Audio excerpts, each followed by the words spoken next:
Media हत्यारा media है और यह मीडिया रुवांडा का मीडिया है, रुवांडा के अखबार, रुवांडा का रेडियो, जिसमें यह जनता के खिलाफ एक घृणा अभियान चला रहा है सक्रिय रूप से कि अब हर चीज़ के लिए भारत की जनता को दोषी ठहराया जाएगा। तो जाहिर है जो लोग दिहाड़ी करते हैं वो कहाँ रहेंगे, उसका कोई इंतज़ाम नहीं। जब वो सड़क पर निकल गए तब सरकार ने क्या कहा, इनकी गलती, ये फैला रहे हैं कोरोना। ये यहाँ जो हमने पिछले कई महीनों से राष्ट्रध्वज राष्ट्रध्वज राष्ट्रध्वज कर रखा है, ये राष्ट्रध्वज किसके लिए है? क्यों नहीं 140 लोगों के लिए हम अपना झंडा झुका सकते हैं? जो मच्छर मारने का रैकेट बनाता है, जो चाबी बनाता है, उसको, इसका मतलब आपके लिए इंसान की जान की कोई कीमत ही नहीं है। सर, देखा जा रहा है जहाँ पे कंडीशन जो है, जहाँ पे भी मोदी जी जाते हैं वहाँ पे चकाचौंध हो जाती है। अभी मोरबी में इतना बड़ा हादसा हुआ, उसके बाद मोदी अस्पताल गए, वहाँ पे चकाचौंध हो गया। क्या मोदी जी को जो भी एरिया कवर करना होगा या जहाँ भी अच्छी चीज़ें करनी होंगी, क्या पर्सनली विजिट करना होगा? ये तो उस जगह की सरकार को समझना चाहिए और जो लोग इस दृश्य को देख रहे हैं उनको भी समझना चाहिए कि जिस राज्य में 25-27 साल से एक पार्टी की सरकार है, उस सरकार को एक रात में अस्पताल को ठीक करना पड़ता है। इससे उस पूरे राज्य के बारे में मालूम होता है। और अगर कोई सड़क ठीक करनी हो तो प्रधानमंत्री को पहले जाना पड़े, तो 365 दिन प्रधानमंत्री को कितनी जगह जाना पड़ेगा। और इससे सुशासन के दावे की भी पोल खुल जाती है कि दरअसल इसलिए आप भारतीय जनता पार्टी को वोट दीजिए कि वो गुड गवर्नेंस करती है। और गुजरात मॉडल का मतलब है सुशासन का मॉडल। तो जिन्होंने भी मोरबी को ध्यान से देखा है, पूरे दावे की पोल खोलता है। सवाल सिर्फ खराब शासन का नहीं है, सवाल है एक तरह की मुजरिमाना लापरवाही का, जो इंसानों की जान की कोई परवाह नहीं करती है। मोरबी में एक झूलता हुआ पुल है जो 100 साल पुराना है। उस झूलते हुए पुल पर लोग जाते हैं, कोई भी सरकार उसको लेकर अतिरिक्त रूप से सावधान रहेगी कि उस पुल की मरम्मत कैसे होगी, उस मरम्मत का काम किसको दिया जाएगा। वो मामूली इंजीनियर को भी नहीं दिया जा सकता, जो पुल बनाते हैं ऐसे मामूली लोगों को भी नहीं दिया जा सकता। उसमें आपको खोजना पड़ेगा। लेकिन आपने किसको दे दिया कॉन्ट्रैक्ट? जो मच्छर मारने का रैकेट बनाता है, जो चाबी बनाता है, उसको। इसका मतलब आपके लिए इंसान की जान की कोई कीमत ही नहीं है। यह तो उसी समय साबित हो गया। यानी लोगों के मरने का इंतज़ाम उसी वक्त कर दिया गया था जिस वक्त आपने इस पुल की मरम्मत का काम चाबी बनाने वाले को दिया या मच्छर मारने वाले के रैकेट बनाने वाले को दिया। एक बड़े चैनल के एंकर ने कहा है कि ये जनता की गलती है, जनता को वहाँ नहीं जाना चाहिए था। भारत की जनता को अब ये समझने की ज़रूरत है कि अब हर चीज़ के लिए भारत की जनता को दोषी ठहराया जाएगा।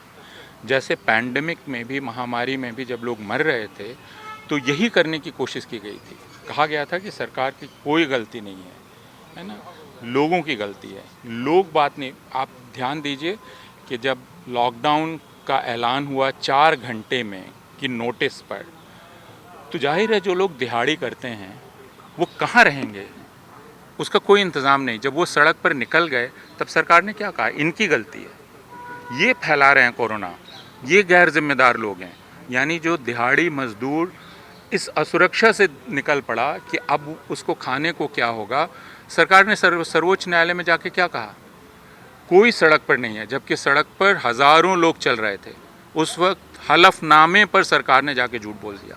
सर, सेम तरह की घटना पश्चिम बंगाल में हुई थी, तो पूरी मीडिया जो है उस पर टूट पड़ी थी और सरकार जो है उस पर जो है सरकार का भी काफ़ी सारा सख्त रुख था, और अभी जो है कहानी पलट गई है। क्या लगता है आपको, इसके पीछे क्या वजह है? देखिए, दुर्घटनाएं हो सकती हैं। अभी आपने दक्षिण कोरिया में भी दुर्घटना देखी, हैलोवीन के समय 150 से ज़्यादा लोग मारे गए। वह एक दूसरे किस्म की दुर्घटना थी। उस दुर्घटना पर सरकार की प्रतिक्रिया कैसे होती है, उससे उस समाज का पता चलता है। तो दक्षिण कोरिया में वहाँ के सरकार से लेकर पुलिस से लेकर हर किसी की प्रतिक्रिया आप देखिए, वो दुख देखिए, तकलीफ़ देखिए। दक्षिण कोरिया का झंडा झुका हुआ है। तो यहाँ जो हमने पिछले कई महीनों से राष्ट्रध्वज राष्ट्रध्वज राष्ट्रध्वज कर रखा है, ये राष्ट्रध्वज किसके लिए है? क्यों नहीं 140 लोगों के लिए हम अपना झंडा झुका सकते हैं? दक्षिण कोरिया ने तो उन 150 लोगों के लिए झंडा झुकाया ना, इसका मतलब हिंदुस्तान में अब हिंदुस्तान के लोगों की जान की कीमत नहीं है। एक दूसरे कि मीडिया ने इसके बाद जो किया उससे यह साबित हो गया कि यह गोदी मीडिया नहीं है जो कहा जाता है। और ये मैं आप सबके माध्यम से कहना चाहता हूँ, गोदी मीडिया शब्द गलत है, क्योंकि उससे हमें ऐसा लगता है यह मीडिया डर के कुछ कर रहा है, ख़रीदा गया है इसको। नहीं, ये मीडिया हत्यारा मीडिया है, और यह मीडिया रुवांडा का मीडिया है, रुवांडा के अखबार, रुवांडा का रेडियो, जिसमें यह जनता के खिलाफ एक घृणा अभियान चला रहा है सक्रिय रूप से। यह मोरबी के बाद जो टेलीविज़न एंकर्स ने, बड़े टेलीविज़न एंकर्स ने करने की कोशिश की, जिसमें उन्होंने जनता को ही दोषी ठहराने की कोशिश की, इससे पता यह चलता है कि इन पर कोई दबाव नहीं डाला जा रहा है, ये खुद कर रहे हैं, खुद सक्रिय रूप से कर रहे हैं। और ये बहुत ख़तरनाक है, और ये हिंदुस्तान की जनता को समझना चाहिए कि अब हिंदुस्तान का मीडिया उनके खिलाफ है और उनके हत्यारों के साथ शामिल है। जर्मनी में सर एक वक्त जो है हिटलर ने इसी तरीके से जो है प्रसारण के हवाले से जो है फिर लोगों का ब्रेन वॉश किया और जो है ये राष्ट्रवाद के नाम पर लोगों को एकत्रित किया। क्या आपको लग रहा है कि इस देश में अब जो है वो छंद राजवाद की राजनीति हो रही है? ये तो काफ़ी सालों से हो रही है, और कई लोग इसको समझाने की कोशिश कर रहे हैं कि राष्ट्रवाद एक ऐसा नशा है जिस नशे में डालकर आपके साथ कुछ भी किया जा सकता है, और उस नशे से बचने की ज़रूरत है। यह बात पिछले 6-7 साल से बहुत सारे लोग समझाने की कोशिश कर रहे हैं, लेकिन जाहिर है कि जब नशा चढ़ जाता है तो कोई बात सुनाई नहीं पड़ती है। सर, आप एक प्रोफेसर हैं, आप तमाम जो यूथ है उनसे इंटरेक्ट करते हैं, क्या लगता है जो अपकमिंग यूथ है उसको क्या समझ में आता है, या जानबूझ के वो कुछ नहीं कर रहा है? क्या रेवोल्यूशन आएगा? देखिए, यूथ का मतलब क्या है? 16-17 साल के लोग, 20 साल के लोग। प्रश्न यह है कि यूथ को जानकारी कौन दे रहा है, सूचना कौन दे रहा है। कोई एक घटना होती है, वह घटना क्या है मुझे मालूम होना चाहिए कि वह घटना क्या है। अगर वह घटना ही मुझे मालूम नहीं होगी तो फिर मैं उसके प्रति अपना रवैया कैसे बनाऊंगा?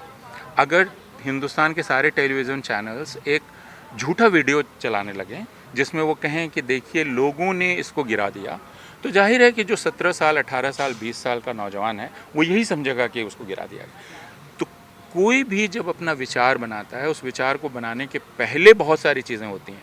उसको सूचना दी जाती है, सूचना का विश्लेषण कैसे किया जाए ये उसको समझाया जाता है, तो नौजवान ऐसे बनता है।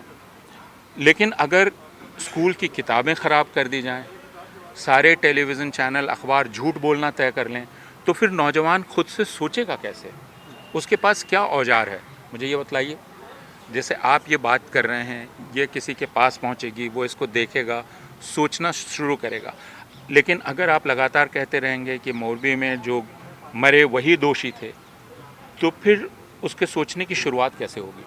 इसलिए मेरा नौजवानों पर से भरोसा ख़त्म नहीं हुआ है। मैं क्लासरूम में उनसे बात करता हूँ, यूनिवर्सिटी में उनसे बात करता हूँ, वो जानना चाहते हैं। प्रश्न ये है कि जो माध्यम है वो अपना काम कर रहा है या नहीं। सर, अगर मोदी जी भावुक हो गए थे और मैं उनके बारे में मैं कुछ नहीं कहना चाहता हूँ, क्योंकि मुझे लगता है कि उनके बारे में कहना खुद को ही एक तरह से नीचे गिरा लेना है। मैं कुछ भी नहीं कहना चाहता हूँ। सर, अंत में एक सवाल ये लीजिए कि जो कंडीशन चल रही है इस टाइम देश की, ऐसे ही अगर और 5-10 साल चली तो क्या रहेगा? कैसे देखते हैं, आपका अनुभव क्या कहता है? कई देश होते हैं जो ऊपर से नीचे गिरते हैं, खाई में गिर जाते हैं, और उसके बाद उससे निकलने में उनको काफ़ी लंबा वक्त लग जाता है। तो अगर हिंदुस्तान की जनता यही तय कर ले कि उसे खाई में गिर जाना है और सारे सावधानियों को, सारी चेतावनियों को वो नज़रअंदाज कर दे, तो उसे उसकी बर्बादी से कोई रोक नहीं सकता।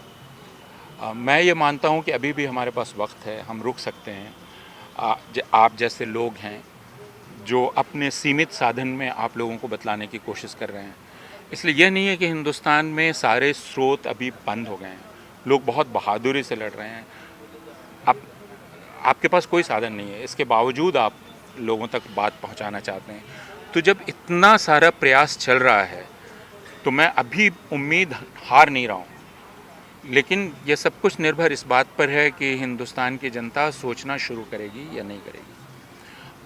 आप जो कह रहे हैं उसको देखकर उसके दिमाग में सोचने की एक प्रक्रिया चलेगी या नहीं चलेगी। सर, कुछ लोगों का आरोप ये है कि घटना से 2 दिन पहले केजरीवाल और उनके कई नेता ने ट्वीट किया था कि गुजरात में कुछ बड़ा होने वाला है।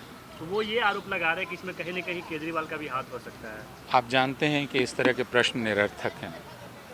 आप ये जानते हैं कि असल कारण उसका है कि उस पुल की मरम्मत का काम एक अक्षम एजेंसी को दिया गया था। उसमें एक आपराधिक लापरवाही की गई।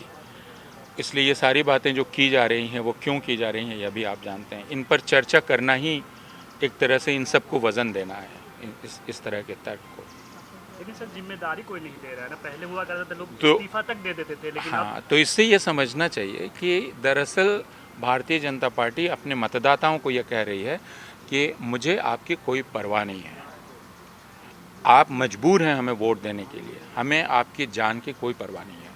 आप मरें खपें, आपके साथ हम कितना भी दुर्व्यवहार करें, लेकिन आप हमें वोट देने के लिए मजबूर हैं। अब उस जनता को, मतदाता को ये सोचना है कि वह अपने प्रति इस अपमानजनक रवैये का जवाब कैसे देगा।